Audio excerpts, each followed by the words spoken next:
Welcome in, everybody, to a deep dive into Bill Gates. Yeah. We're going to be checking out his journey, his thinking, from those super intense early Microsoft days to how his views on success and giving back have evolved over time. And we're using his recent interview on the Jay Shetty podcast as our guide for this. Yeah, it's a really fascinating interview, because we get to see, like you said, kind of peel back the layers of the public persona we all kind of have in our minds. Yeah. And see a bit more of a personal side to him, his vulnerabilities, even, things about his family dynamics, and even his experience with therapy. Yeah, I mean, even hearing him talk about like his childhood, it's so interesting, like having access to computers back when it was like a museum exhibit practically. Yeah. It's pretty extraordinary. It really is. And his parents, while they were supportive, you get the sense that they were kind of bewildered by his intensity, by his focus. And even he talks about how therapy, starting very early. Oh, wow. In his early teens, was a tool for channeling that energy. Right. And even navigating his relationship with his parents, which he hints was a bit contentious at times. Yeah, he definitely seems to have like this incredible drive, and it really comes through in that story about writing a 200-page report on Delaware as a school assignment. Can you imagine? I can't even imagine any kid putting in that much effort. No. He describes himself as monomaniacal during that period, which obviously fueled his success. But he also acknowledges it's something he's had to learn to balance over time. Yeah. And I think that's, a really valuable lesson for all of us. Yeah. How can we cultivate that kind of intense focus without letting it become totally all-consuming? Yeah, that's a great point. What are your thoughts on how someone listening could apply that? Yeah. This idea of balancing intense focus with not burning out or, I think, Gates talks about the importance of finding outlets outside of work. Right. Of actually, stepping back and allowing time for reflection. And he actually built that into his schedule, even as CEO of Microsoft. Wow. He would take 2 full weeks a year just for solo thinking retreats. Wow. Which, is almost like countercultural in today's like hyper-connected, always on world. Right. But it seemed to be essential for him. Yeah, it makes you wonder if that kind of slow thinking approach would be beneficial for others, Yeah. Could actually dedicating that time for reflection away from the demands of work lead to better problem solving? It's a really interesting question. Yeah. And, Gates seems to believe that true innovation requires that space for ideas to kind of simmer and connect in unexpected ways. Yeah. So maybe that's something we can all experiment with. Yeah. Even if it's just carving out a few minutes each day for a bit more quiet contemplation. Okay, let's shift gears a bit now to the Microsoft years. Okay. I mean, it's so easy to get caught up in that like media portrayal of his rivalry with Steve Jobs. Right. But in the interview, Gates actually paints a much more nuanced picture. Yeah, you're totally right. Yeah. He actually kind of downplays the whole adversarial relationship thing. He talks about how they collaborated on the Macintosh project. Their mutual respect for each other's work. Yeah. And even moments of vulnerability that they shared later in life. Wow. It's like the media just took their relationship and simplified it into this like very convenient narrative. Exactly. Yeah. Gates even compares their dynamic to General Motors versus Mercedes. Okay. A rivalry, yes, but one with moments of collaboration and mutual admiration. Right. And I think it's just a good reminder that those simplistic narratives often fail to capture the complexities of real-life relationships. What really struck you about his comments on the antitrust challenges that Microsoft faced? It was interesting to hear him frame those experiences as lessons learned. Yeah. And he even offered advice to Mark Zuckerberg based on what he went through, emphasizing the importance of engaging with the government rather than trying to ignore it or outmaneuver it. Yeah, and he doesn't shy away from acknowledging his past mistakes either. No, he doesn't. It seems like he's really reflecting on his journey. Yeah. Both the good and the bad. Absolutely. And, he doesn't present himself as having all the answers. Right. But instead, he emphasizes this importance of continuous learning and adapting. Yeah. Even for someone who has achieved such extraordinary success. Right. And then there's this like huge shift in his life, moving from leading Microsoft to focusing on global issues through the Bill and Melinda Gates Foundation. Right. And it's interesting how he describes this transition. Yeah. He doesn't talk about it as just like writing checks, but rather as this moral obligation to use his wealth and his problem-solving skills to address like the world's biggest challenges. He seems super passionate about global health and development in particular. Yeah. Can you maybe elaborate a little bit on his philosophy behind this idea of giving back? Yeah. He talks about the sheer scale of inequality in the world and how his wealth puts him in this really unique position to actually make a tangible difference. Right. He believes that those who have benefited the most from society have a responsibility to give back, and that this giving should be strategic and impactful. Yeah, it's also fascinating how he goes beyond just donating personally. Right. Like he co-founded the Giving Pledge, encouraging other billionaires to commit to giving away the majority of their wealth. Exactly. It's a great example of how he leverages his influence to inspire others. Right. He's not just writing checks. He's trying to create a movement. Right. And this commitment to like engaging with diverse perspectives shows up in other areas of his life too. Okay.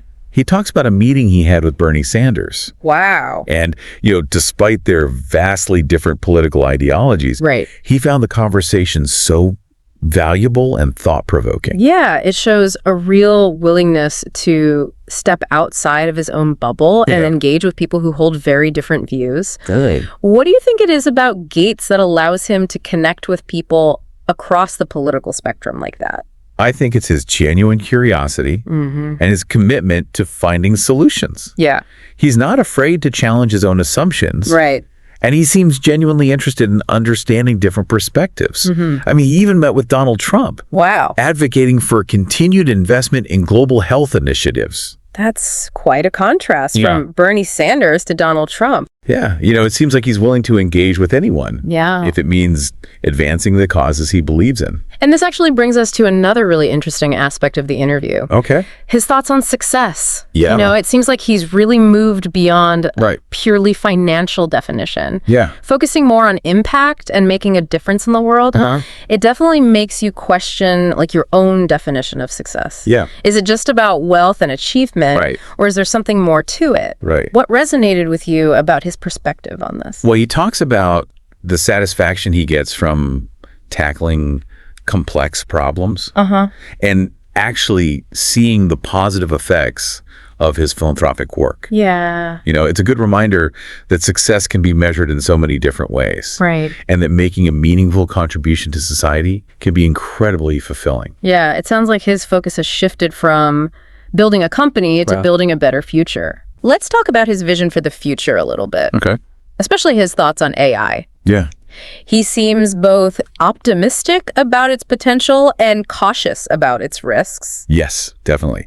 He sees AI as this powerful tool for solving some of like humanity's greatest challenges. Right. He believes it has the potential to revolutionize things like healthcare, education, and even help us combat climate change. Yeah. But, he's also very aware of the potential downsides. So what are some of the specific concerns that he raises about AI? Well, he talks about the potential for job displacement, the amplification of political polarization, and the need for careful regulation to prevent unintended consequences. Right. He really stresses the importance of using AI ethically and responsibly to make sure it benefits all of humanity. Right. Not just a select few. He even expresses concern about the decline of community engagement in this digital age. Yeah. It seems like he's thinking about like the bigger societal implications of technology, not just like its technical capability. Exactly. He seems to be advocating for a more holistic approach to technological development. Right.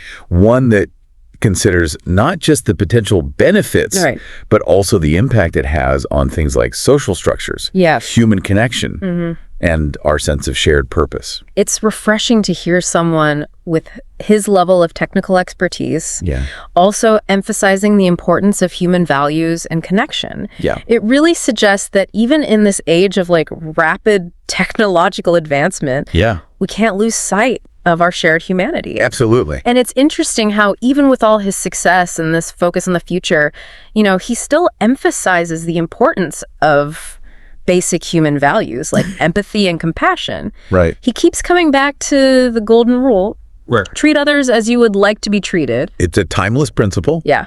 And it seems particularly relevant, like you said. In our increasingly complex and interconnected world, Gates seems to believe that technology should serve humanity, not the other way around. Yeah. And that using it ethically and for the greater good is essential. Speaking of shaping the future, one thing that really stuck with me was his observation about the decline of religion and this search for something to fill that void.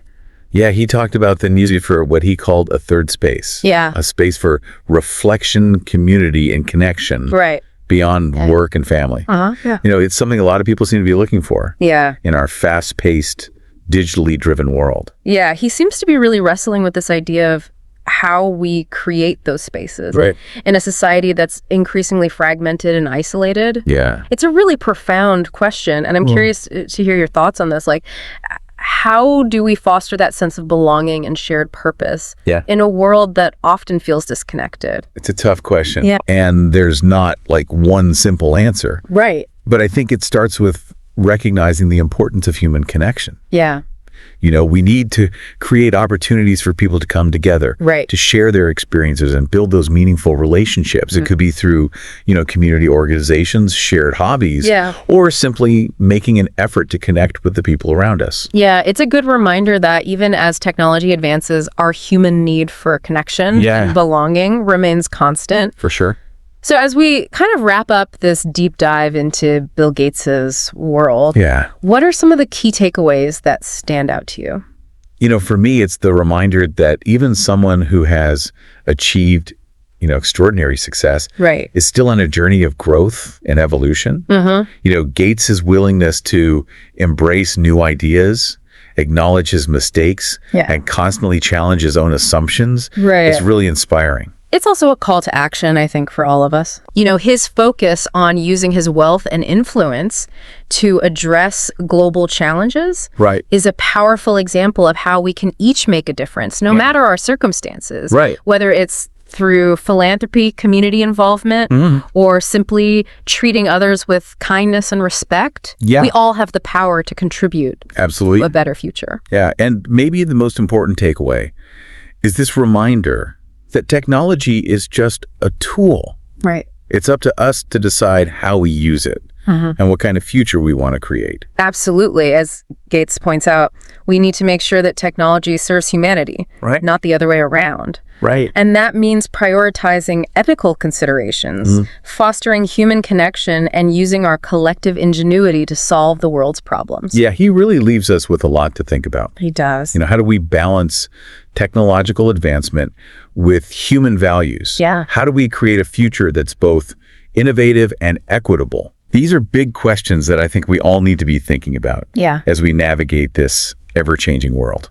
It's been great exploring these ideas with you. Likewise. And as Gates might say, it's a good reminder that the pursuit of knowledge and this commitment to making a positive impact are lifelong endeavors. Absolutely. Thanks for joining us on this deep dive. Of course. And until next time, keep those minds curious and those hearts engaged.